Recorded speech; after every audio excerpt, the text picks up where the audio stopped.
Okay students, कैसे हैं आप सब लोग। आई होप आप सब बहुत अच्छे हैं, बहुत अच्छे वर्क कर रहे हैं, सही चीज़ों को अच्छे देख रहे हैं, मैनेज कर रहे हैं। तो चलिए आज हमारे पास एक टॉपिक है, दैट इज एल्जेब्रिक एक्सप्रेशन। तो चलिए इसको सॉल्व करते हैं। अब जब भी हमारे पास वेरिएबल्स एंड कॉन्स्टेंट्स का कॉम्बिनेशन होगा तो हम उसको क्या बोलेंगे, एल्जेब्रिक एक्सप्रेशंस। तो यहाँ पर चलिए, तो देखिए जैसे कि आप यहाँ पर देख पा रहे हैं, तो यहाँ पर हमारे पास लिखा है कि 2 क्यूब स्क्वायर। इसका मतलब ये जो हमारा ऑप्टेन हुआ, ये हमारे पास कांस्टेंट है, ये क्यूब वेरिएबल है। तो अभी हम कांस्टेंट और वेरिएबल्स को मिला के कुछ भी एक्सप्रेस करना चाहते हैं, तो that is a algebraic expressions. ठीक है, अगर आपके पास सेम एल्जेब्रिक एक्सप्रेशंस है तो आप उनको प्लस या माइनस कर सकते हैं, अदरवाइज वो क्या रहेंगे, एज इट इज रहेंगे। जस्ट लाइक 4x y ये 7। तो यहाँ पर जो आपका वेरिएबल है दैट इज x, यहाँ पर वेरिएबल y हो गया, ये कॉन्स्टेंट टर्म हो गया, तीनों चीज़ें अलग अलग हो गई। तो ये हमारी क्या हो गई, एल्जेब्रिक एक्सप्रेशन। तो जब भी आप ऐसे ऐसे अलग अलग प्लस माइनस के थ्रू लिखते हैं तो वो आपकी क्या हो जाती है, टर्म्स। चलिए यहाँ पर आते हैं, terms are added to form in expressions. तो जैसे ही आप टर्म्स की बात करेंगे तो जो भी आपके पास लाइक टर्म्स होंगी तो वही क्या होंगे, आपके प्लस माइनस। और अगर हम बात करें फैक्टर्स की, तो यहाँ पर देखिए आपके पास दो टर्म्स है, 3x² माइनस 2x²। ठीक है, तो अब 3x² में फैक्टर्स हो जाएंगे 3x, यहाँ पर कहेंगे तो -2xy। तो ये सारे क्या होगा, इसके फैक्टर्स। चलिए नेक्स्ट इज कोफिशिएंट। तो जो भी आपके पास न्यूमेरिकल वैल्यू होगी किसी भी वेरिएबल के साथ, तो वो क्या होगी, उसकी कोफिशिएंट होगी। जस्ट लाइक मैंने लिखा यहाँ पे 2q, तो यहाँ पर q का कोफिशिएंट क्या होगा, हमारा 2। ठीक है, अब देखिए यहाँ पर हमारे पास टर्म्स हैं 10xy -2। तो जो -2 है वो क्या हो जाएगा, कांस्टेंट। y और x हमारे हो जाएंगे वेरिएबल एक्सप्रेशंस, एंड जो 10 है ये क्या हो जाएगा, हमारा कोफिशिएंट ऑफ x। तो चलिए यहाँ पर ये तो हो गया है, तो चलेंगे डेफिनेशन देख लेते हैं। The variables are x and y। Okay, तो यहाँ पे टर्म्स गिवन है 10x y 2। The number of terms यहाँ पर कितनी होगी, हमारे पास 3। एंड कांस्टेंट टर्म जिसके साथ कोई भी वेरिएबल नहीं होता, that is 2। And the coefficient यहाँ पर हमें बता रखा। चलिए इसके बाद हम आगे चलते हैं। तो यहाँ पर ओके, नेक्स्ट टॉपिक देखते हैं, लाइक और अनलाइक टर्म्स। लाइक और अनलाइक टर्म्स में से छोटा सा डिफरेंस है। अगर हमारे पास 3 टर्म्स हैं, यहाँ पर x² x और -5, तो ये सारी क्या हो गए, अनलाइक टर्म्स, क्योंकि इनकी जो वेरिएबल्स हैं वो सेम नहीं है। एंड अगर आप यहाँ पे देखिए, this is a² and this is a, तो ये दोनों का जो वेरिएबल है वो सेम है, तो ये क्या हो गई, हमारी लाइक टर्म्स। चलिए इतना करने के बाद फिर हम आगे चलते हैं।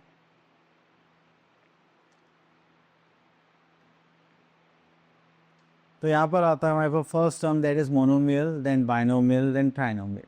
Monomial means single term, binomial means 2 terms. ठीक है, ट्राइनोमियल मीन्स 3 टर्म्स, तो दैट इज x + y + 5। चलिए इतना करने के बाद हम आगे चलते हैं।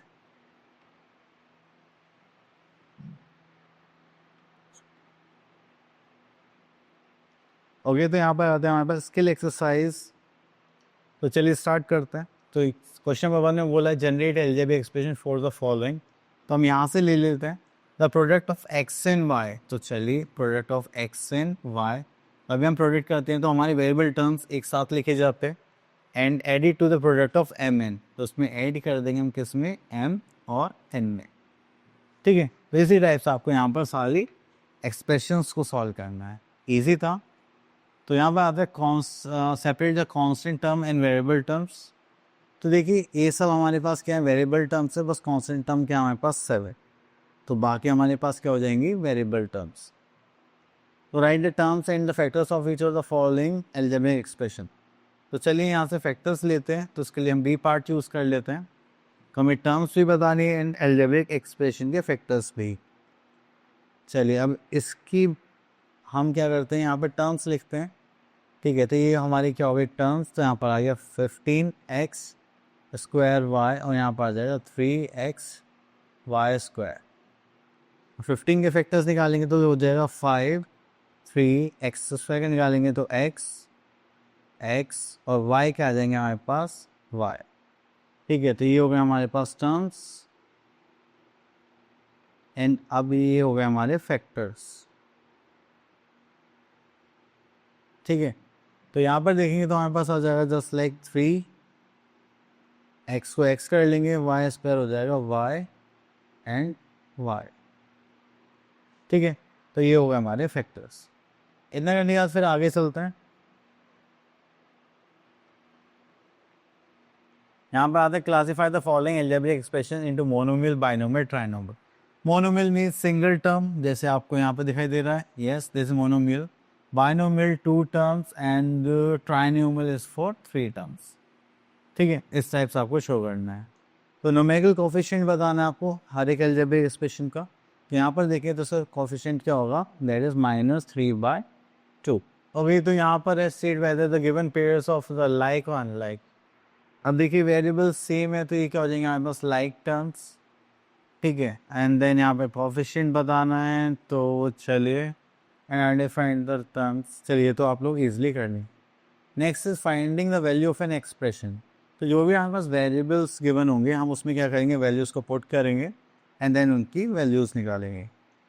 तो चलिए यहाँ पर आता है स्किल एक्सरसाइज दैट इज 10.2। तो यहाँ पर करेंगे हम लोग fill in the table by substituting the value in the given expressions. Okay.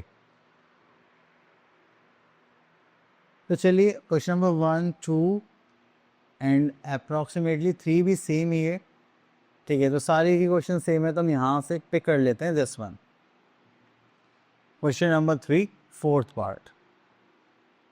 ठीक है, तो इसको पिक कर लेंगे यहाँ से, ये हो गया हमारा।